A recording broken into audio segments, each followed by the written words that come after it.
Yo, what's going on, guys? We are officially 9 days away from Black Ops 3. Black Ops 3 is going to drop next week, and I just cannot wait. I am so ready for this new game. I'm going to be playing on the PS4. Those of you who always ask me if I'm playing X1 or PS4, I will be on the PlayStation. This is actually from my live stream. This is Black Ops 2. I'm doing a challenge on my live stream right now, just something to kill time. What it is the solo high KD challenge in team deathmatch for Black Ops 2. Now, I'm doing it in team deathmatch because team deathmatch is great. All it is you trying to kill the enemy, and the enemy is trying to kill me. And that's all. Honestly, like, there's no other great way to do this challenge. I didn't want to go and do it in domination. As you guys know, I'm primarily a domination player, but I didn't want to do it in domination because I can get kill streaks from capping flags. Enemies can get kill streaks from capping flags, and then most of the time I'm just gonna be shooting people while they're trying to capture and play the objective. And I just didn't feel that was the right message I wanted to get across. So we're doing it in team deathmatch. I'm doing it solo because Black Ops 2 rolling in a party is a lot easier. I didn't want to just be running around with the V setup. And oh man, I got to start checking my corners when I come around. I thought for sure that would have been clear right there, but you know, little did I know he'd be sitting there. But yeah, I mean, pretty much the rules are play team deathmatch, play solo.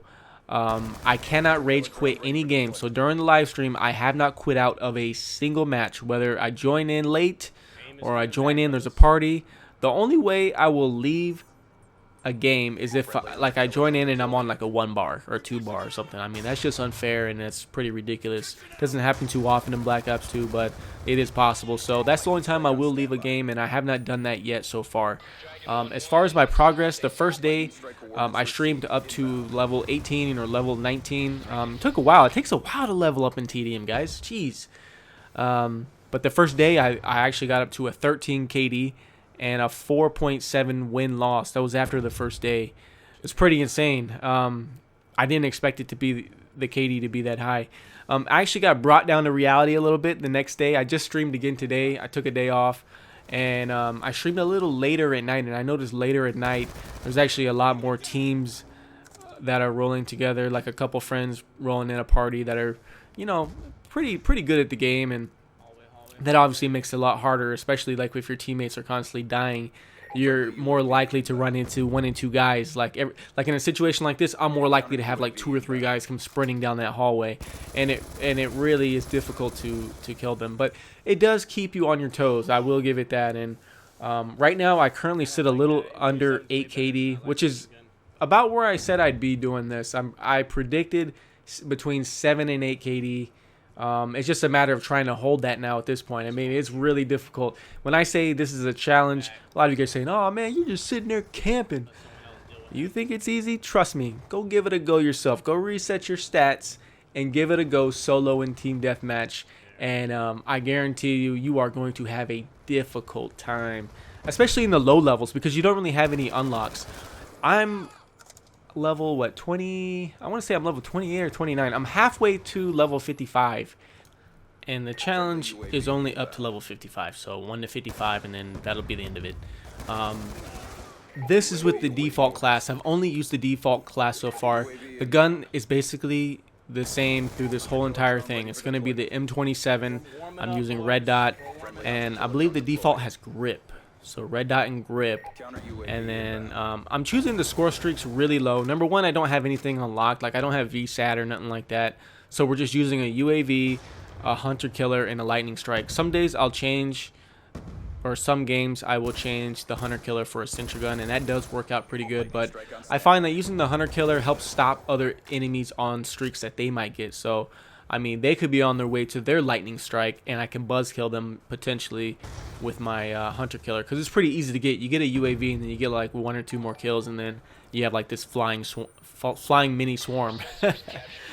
But yeah, I mean, I'm really enjoying this challenge, to be honest with you guys, and I think it shows because, you know, obviously I'm streaming a lot more, and this goes into what the topic is for today. And the topic is basically just to let you guys know, try your best not to be negative in life. And this is just kind of like a general life statement is, you don't want to be negative, and you don't want to surround yourself with negative people. Life is too short to be worrying about all the bad things. Just focus more on the positive. And if you're hanging around people that are always being negative, just say something positive to them. Like, it happens a lot at work, and I'm not perfect either. I have my negative days, you know what I mean? But I try not to, and I always try to correct myself, and I find other people trying to correct me too. When I'm, oh, it just get, that guy got destroyed. I don't know how I'm even alive right now in the game. But I notice a lot of times, like at work, I'll say something, complain about something I have to do, and one of my coworkers will either change the subject, or they'll just ignore what I said, or they'll say something nice. And that's what I found actually works. When I start noticing someone is complaining a little too much at work, I just simply say something like, hey, well, you know, look at the bright side. It could be a lot worse. You could be unemployed. And then they'll usually agree with me. They'll be like, oh, yeah, you know, you're right. You know, and it just kind of changes the mood a little bit, because when people are being negative around you, it kind of drags you down. It really does. And I notice, like, when people are sitting there around me complaining about something, it really puts me in a bad mood. And, you know, I don't want to live my life worrying about shit. And, you know, just don't engage in their negativity. And one thing I also found is negative people, they like to harp on the bad things, and they really ignore everything positive. Like, you ever notice that? Like, especially like some of these, well, most people that play Call of Duty are a little younger, and you go on YouTube, a lot of guys are a lot younger, and you know, they complain a lot. And I have been guilty of that in the past. I agree. But these are things that I'm working on myself, and a lot of people just harp over and over on bad things. They ignore the positive, and there's so many good things about Call of Duty that I actually enjoy. And I hope that's what I can bring out of my channel and bring out in my commentaries, you know, from now on. It's something I'm going to, you know, just try to work on. So hopefully you guys enjoyed the gameplay. 27-0 flawless, camping my ass off. Just kidding, guys. I do make a lot of people mad, by the way. So many people on the live stream get angry. It's mostly not my followers, but like random people that join in. You know, they're like, what are you doing? You suck. Yeah. Okay, anyways, I don't care what you say. Peace out, YouTube.